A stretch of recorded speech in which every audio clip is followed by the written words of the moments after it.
Hey, how y'all doing? Politics stream number 5, yay! Fifth stream. So, today we're going to be talking about a few things. One, there was a drone strike on Kabul in Afghanistan from the US. I thought we pulled out, I thought the war was over, but... and not only was this drone strike, so that was bad already because I thought we ended the war. But two, the drone strike actually killed people that it wasn't supposed to kill. It killed 10 civilians, I think.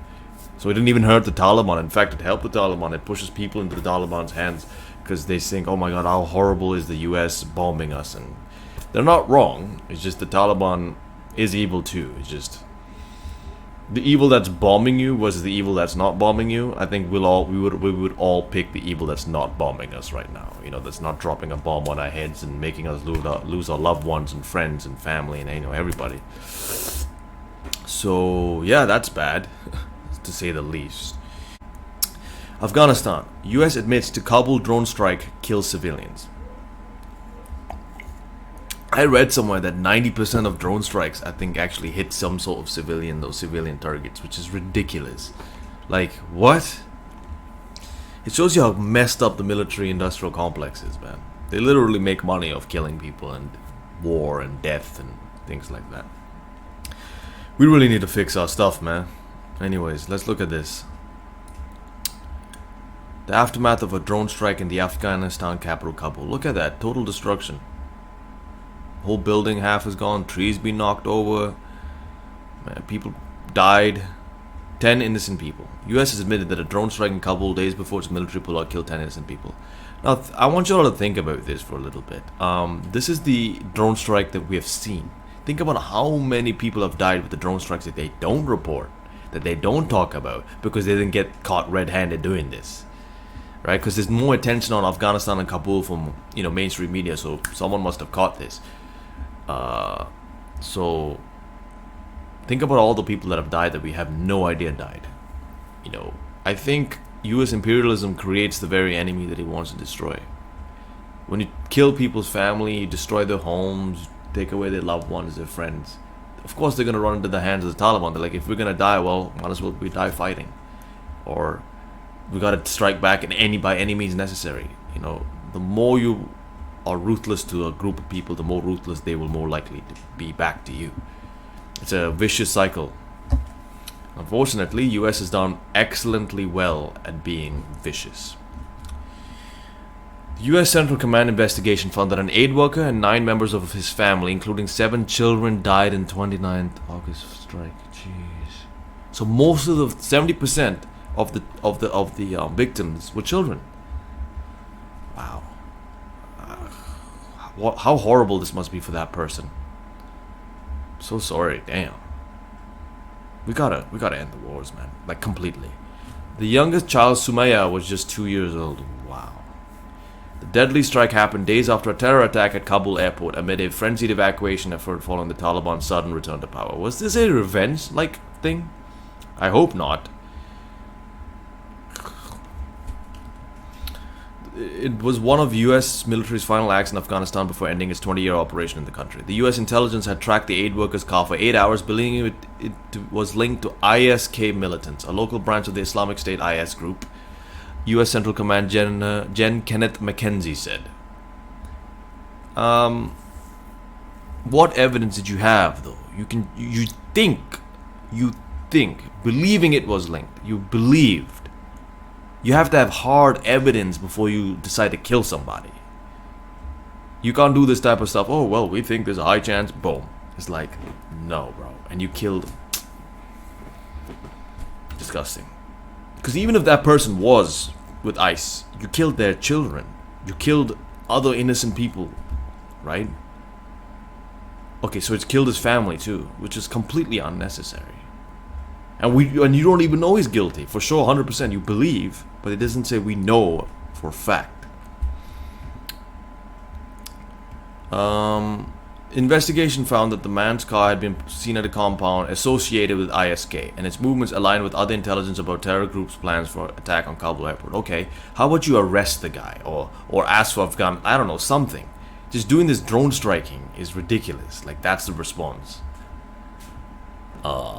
you know, and you kill children, man. Come on.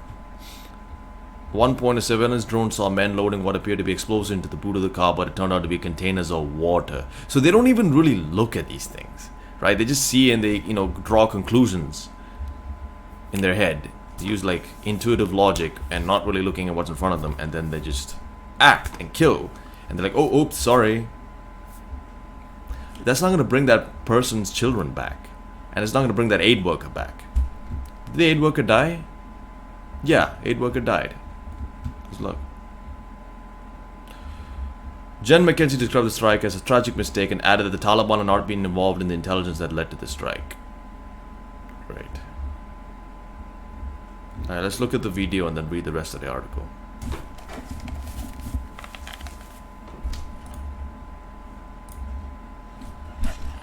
Wreckage for the remains.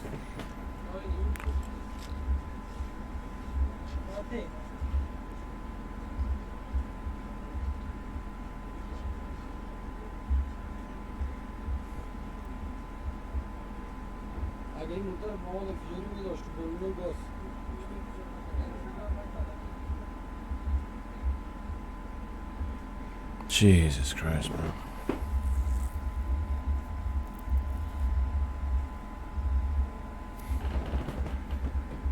Hey. Oh my God, they kill a translator. As work, want to park in the car in here, and their children. It was in the car. On that time that happened in Burma. How many people from your family 10 died? persons died in here. We lost 10 persons, including my daughter, who was 2 years old. What happened here appears to be an awful human tragedy. It also underlines the challenges the US is going to face in trying to target militants from afar and the terrible consequences ordinary Afghans have to pay. 10 people, man. Mostly children too, man.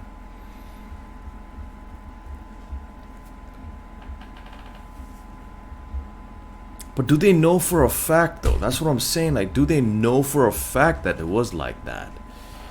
The strike happened as the aid worker. Well, let's talk about this a little bit before we read. I mean, how do they know, though? Like, do they know for a fact that that person was part of it? They just keep saying, we believed and we saw and the matched intelligence reports. You killed 7 children, bro. You couldn't have killed him when the guy was on his own. If you were suspected him, you just killed him with the children. You probably definitely knew the children there. You could see it from the camera, right? So you're just like, okay, whatever. That's the price we gotta pay. Really? You've just pushed more people into the hands of the Taliban right now. You've just created another reason for ordinary Afghanistan people, Afghans, to hate the US. And honestly, I can't blame them for hating the US. I would hate the country too if I was being bombed and my family members or my friends died. And I was like, if I'm going to be bombed and I could die, well, might as well die fighting, right? That's the mentality that a lot of these young people have. The people in general, right?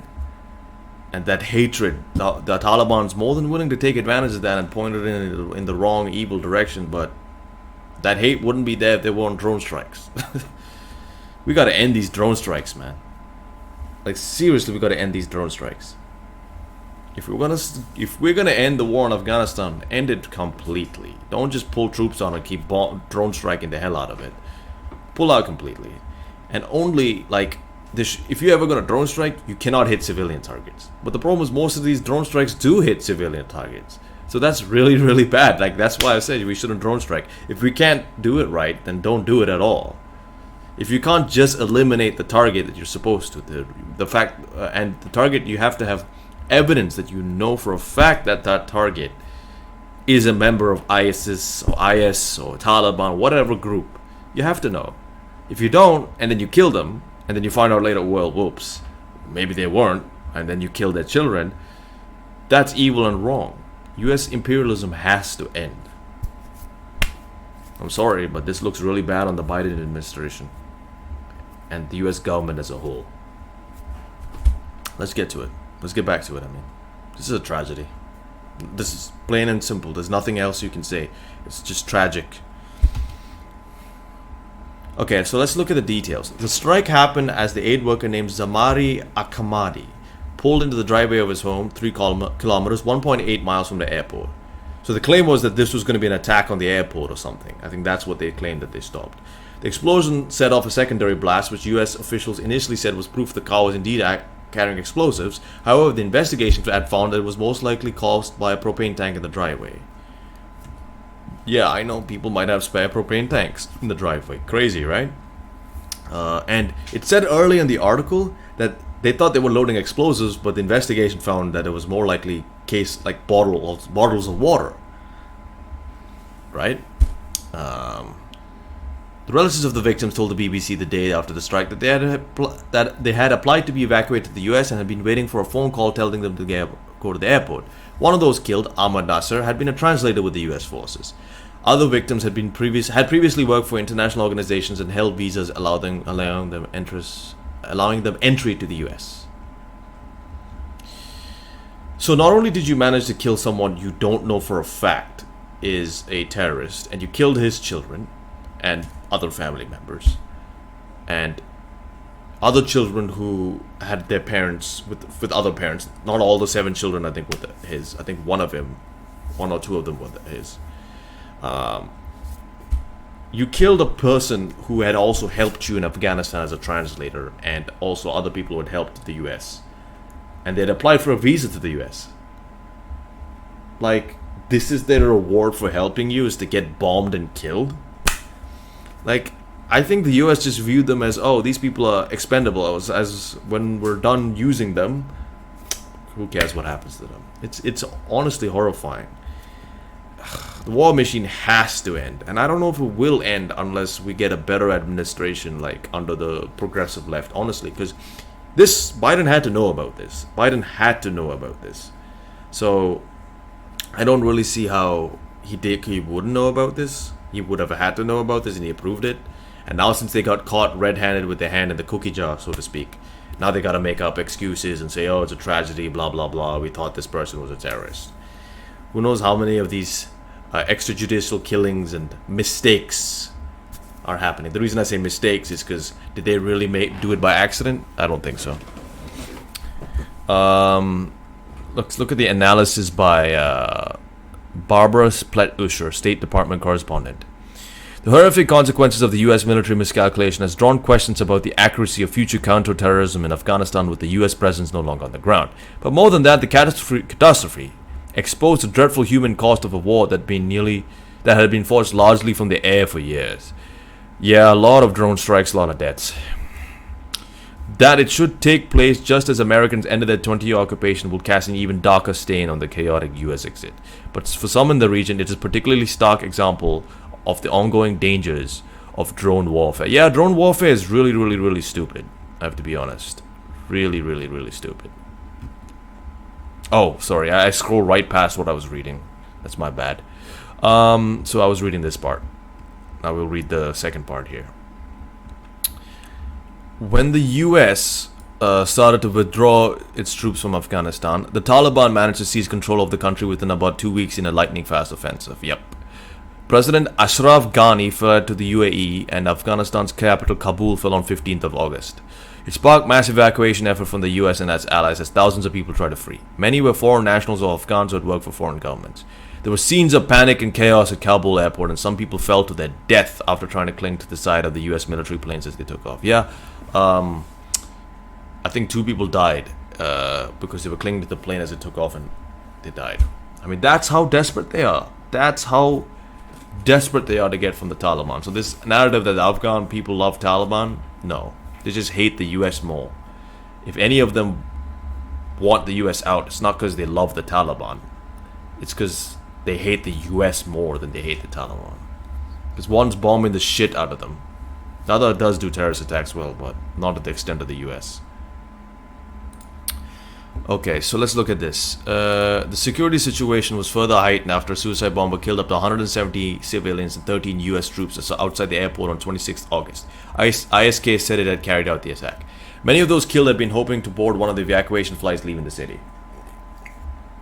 The last US soldier left on 31st August, at the deadline President Joe Biden had set for the US withdrawal.